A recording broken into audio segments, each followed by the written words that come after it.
Olá! Agora vamos explorar uma questão para a qual nem sempre se tem uma boa resposta: o que é um bom grupo dirigente? Muitas pessoas, ao se defrontarem com esta pergunta, tendem a descrever o que é um grupo inefetivo e frustrante, ao invés de um grupo competente. Na prática, isto se justifica, pois é muito difícil formar um bom conselho. Assim, a seguir será apresentado um conjunto de 6 competências específicas relacionadas ao trabalho de um grupo dirigente no contexto de uma organização da sociedade civil. Essas competências estão listadas neste livro e serão explicadas adiante. É importante você saber que estas ideias vêm de um estudo realizado por mais de 5 anos nos Estados Unidos, coordenado por um professor de Harvard chamado Richard Scheidt. O professor Scheidt e seus colegas entrevistaram mais de 900 dirigentes de organizações americanas para chegar a essa caracterização. Posteriormente, no Brasil, este estudo foi testado junto a um conjunto de líderes de organizações que trabalham com direitos de crianças e adolescentes em São Paulo, a partir do ano 2000. A competência que costuma ser mais citada e fácil de ser reconhecida é a competência estratégica. Normalmente, esperamos que um grupo dirigente, seja um conselho ou uma diretoria, seja capaz de definir a estratégia da organização. Um grupo com competência estratégica esforça-se para construir visão e definir direção. Neste esforço, concentra-se em questões cruciais, procura identificar prioridades e distinguir o que é central daquilo que é secundário nos programas, projetos e atividades da organização. O verbo esforçar-se aqui é muito importante, pois denota que a atividade estratégica é constante, não se referindo apenas à construção de um plano ou à participação em um processo de planejamento. Neste espírito, um grupo dirigente com competência estratégica conversa regularmente sobre tendências para os próximos anos e sobre padrões no comportamento passado e atual daqueles a quem se refere. Um conselho competente procura constantemente discernir entre o que é uma mudança aparente daquilo que realmente representa evolução e desenvolvimento. Estamos numa época que valoriza o novo, a inovação, e muita campanha é feita para ressaltar isso, o que desafia os dirigentes a fazer esta distinção. Um conselho com competência estratégica procura agir antes que a situação se torne urgente e, para isso, faz de tudo para garantir a geração regular de informações e a construção de discernimento estratégico. Assim, também tem a ver com antecipar. Quando uma organização se vê numa profunda crise, por exemplo, pode ser que tenha faltado essa qualidade no seu conselho e na sua diretoria. Grupos dirigentes com competência estratégica valorizam e encorajam o questionamento, evitando assumir que assuntos aparentemente dilemáticos sejam discutidos superficialmente. Também fazem uso sistemático de parâmetros, evitando tomar decisões importantes somente com base no "eu acho". Grupos estratégicos se baseiam em opiniões, tanto quanto em dados, e na reflexão cuidadosa sobre ambos.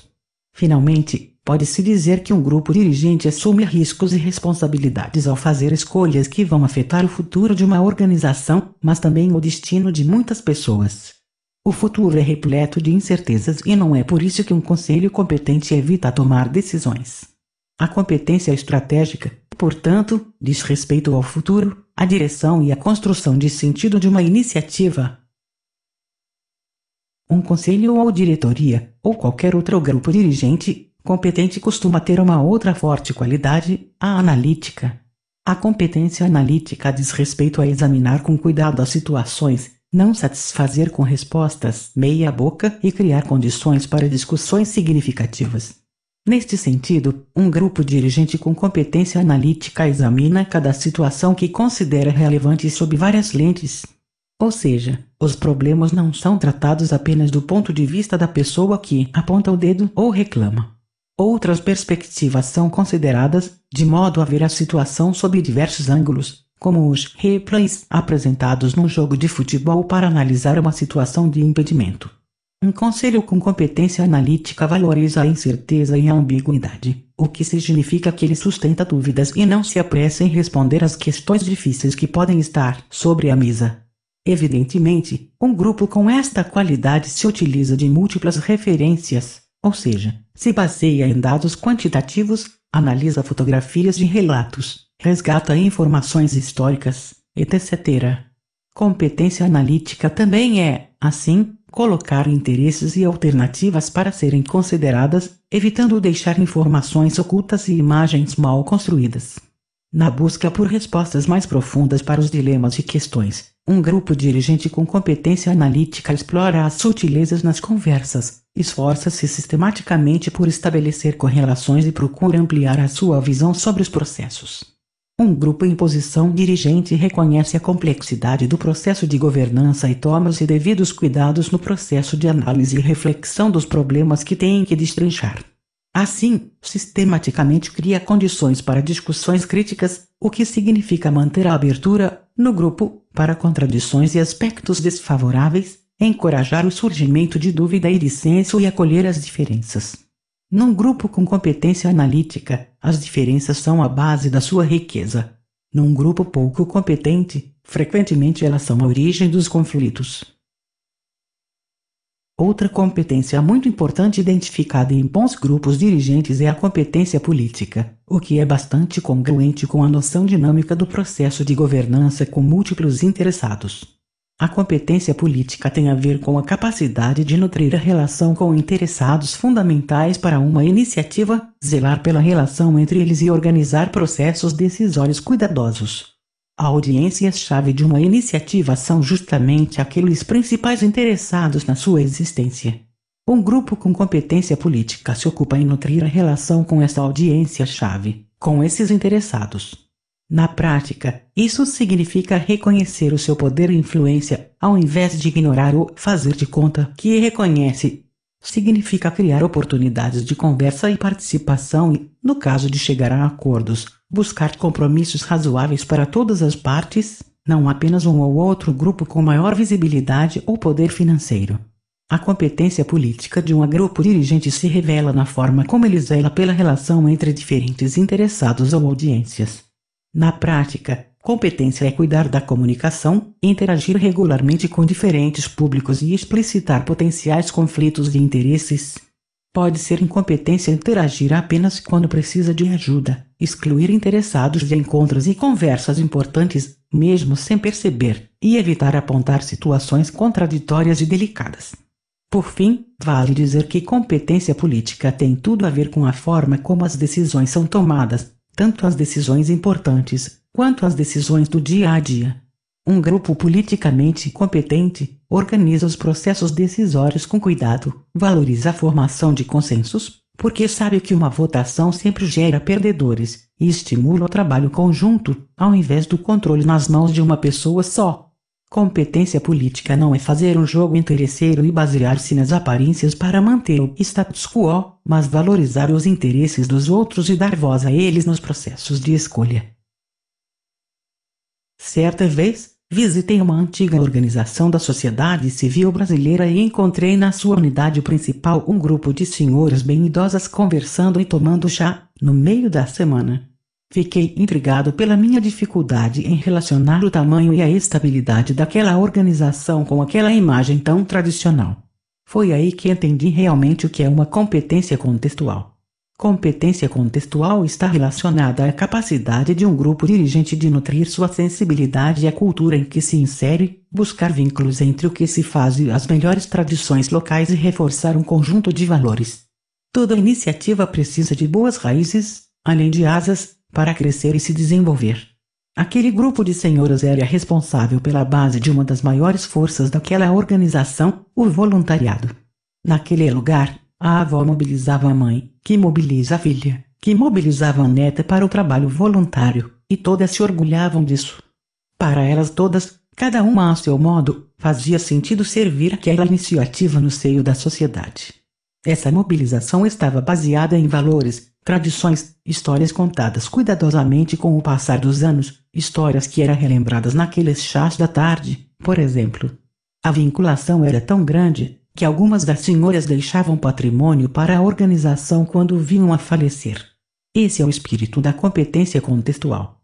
Competência contextual é nutrir a sensibilidade pelo contexto e a cultura em que se está inserido, portanto, é fazer esforço consistente e intencional para reconhecê-la e aclimatar-se. É manter contato direto com a realidade, ao invés de basear-se em estereótipos e preconceitos. Um grupo com competência contextual faz questão de utilizar diagnósticos e análises de contexto, por exemplo, e, justamente por isso, reconhece potenciais, ativos, necessidades e oportunidades na comunidade e na instituição. Um grupo com competência contextual explora as histórias que ouve, pois busca vínculos com suas tradições e normas locais, visando um entendimento profundo e compartilhado. Tudo isso para que elas tenham um sentido contemporâneo e deem força à prática ou possam ser conscientemente deixados para trás. Um grupo assim reforça valores, pois sabe que muitas decisões devem refletir valores. Decisões baseadas em valores compartilhados têm mais chance de serem implementadas com qualidade e empenho. Um grupo assim pratica atos simbólicos, começando por praticar o que prega, pois sabe que tudo que se diz e que se faz é carregado de mensagens. Certa vez conheci uma organização fundada por uma mulher que fora sequestrada e levada para uma favela. Ela era uma mulher rica e morava numa grande cidade brasileira. Ela voltou por conta própria àquela favela 15 dias depois, inconformada com algumas coisas que tinha visto lá, especialmente o sofrimento de algumas crianças. Ela criou um lindo trabalho educacional em parceria com a comunidade até que, alguns anos depois, precisaram de mais dinheiro para crescer. Trouxeram alguns empresários para o conselho e o resultado foi que a organização quase fechou. A cultura trazida da empresa se chocou com a cultura da comunidade. Não houve preocupação mútua em aclimatar-se, em reconhecer a cultura existente. Havia gente que participava das reuniões para decidir sobre o futuro da iniciativa e nunca havia pisado numa favela. Talvez tenha havido falta de competência contextual naquele grupo. Existe muita diferença entre um time e um bando. Um conjunto de estrelas precisa ter algo em comum para ser reconhecido como uma constelação. Esse é o espírito da competência interpessoal. Um grupo dirigente com competência interpessoal procura se desenvolver como um grupo, nutrir um senso de inclusão entre os seus membros, definir um plano para si, tão importante quanto preparar outras pessoas para ocuparem o seu lugar. Um bom conselho ou uma boa diretoria é um bom grupo e procura se desenvolver como tal. Numa cultura presidencialista, nem sempre isso é óbvio. Atuar como um grupo significa tomar decisões em conjunto, valorizar o espírito de equipe e dar o devido tempo para diálogos e conversas com qualidade. A pressa não é justificativa para descuidar da evolução do grupo como equipe. Criar um bom senso de inclusão, assim, é valorizar o encontro em espaços formais, como informais. É fazer esforços constantes de comunicação, mantendo quem não pôde estar presente a par do que é importante. Um grupo com qualidade interpessoal enfatiza a participação, baseia-se no compromisso de um com o outro e reconhece que participação sem informação pode significar exclusão. Um grupo dirigente com competência interpessoal sabe que precisa também organizar o próprio esforço, define objetivos para si e é o primeiro a querer ter um bom plano de trabalho. Um grupo dirigente não tão competente exige um plano para a organização, mas não para si. Um grupo dirigente com competência interpessoal vai além das reuniões e se envolve em outros tipos de atividades.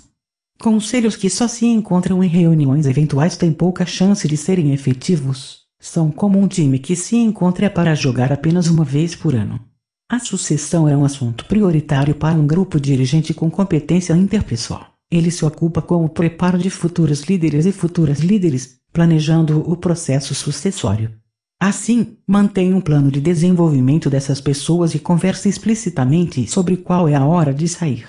Um grupo assim entende que é natural que a evolução das relações traga dificuldades, evita colocar panos quentes sobre qualquer situação um pouco mais delicada e trata conflitos como oportunidades para um aprofundamento na interação. Conselhos e grupos dirigentes pouco competentes do ponto de vista interpessoal enfatizam o brilho das suas estrelas para ofuscar sua incapacidade de trabalhar como uma equipe colaborativa e sinérgica. A sexta competência de um bom grupo dirigente é a competência educacional. Isso significa criar espaços de formação, promover a autoavaliação e aprender continuamente. Um grupo competente sob o aspecto educacional reconhece que, acima de tudo, é um aprendiz. É preciso manter essa qualidade de aprendiz para lidar com o contexto em constante movimento, com a dinâmica da vida social, com a complexidade de problemas como a violência e a pobreza, por exemplo. Competência educacional é, assim, abrir espaços específicos de aprendizagem e formação, prepara dirigentes para sua tarefa, valorizar a provocação mútua e garantir o provimento de informação contínua e diversificada. Também é, evidentemente, para refletir sobre o que fez, promover a autoavaliação, pedir a opinião dos outros sobre o que estão achando do seu trabalho e utilizar mecanismos para mensurar o seu próprio desempenho. Assim, exercita a autocrítica e torna-se capaz de usar de seus erros para aprender. Um grupo com competência interpessoal tem a capacidade, aliás, de não só aprender com seus erros, mas também de relacionar lições aprendidas, chegando a níveis de maturidade que são verdadeiros privilégios. Conselhos incompetentes nunca falam de seus erros, quando perguntados, são incapazes de sequer mencionar um. Voltamos, então, à visão geral do que podem ser consideradas 6 importantes competências para um grupo dirigente no contexto de uma iniciativa da sociedade civil organizada. Um último destaque: note que há 2 trios de competências, unidos por triângulos de cores diferentes. O triângulo amarelo, unindo competências estratégica, analítica e política, é como uma seta que aponta para o alto. Essas competências são consideradas dinamizadoras. Em conjunto, elas contribuem para que novas ideias surjam, novos acordos sejam construídos, uma nova dinâmica ou consciência seja instaurada. O triângulo laranja, unindo as competências contextual, interpessoal e educacional, aponta para baixo, para a terra. Isso significa que essas competências são consideradas consolidadoras, contribuindo para que as coisas sejam bem feitas, tenham continuidade e cheguem até onde se propunha. Muito obrigado pela atenção.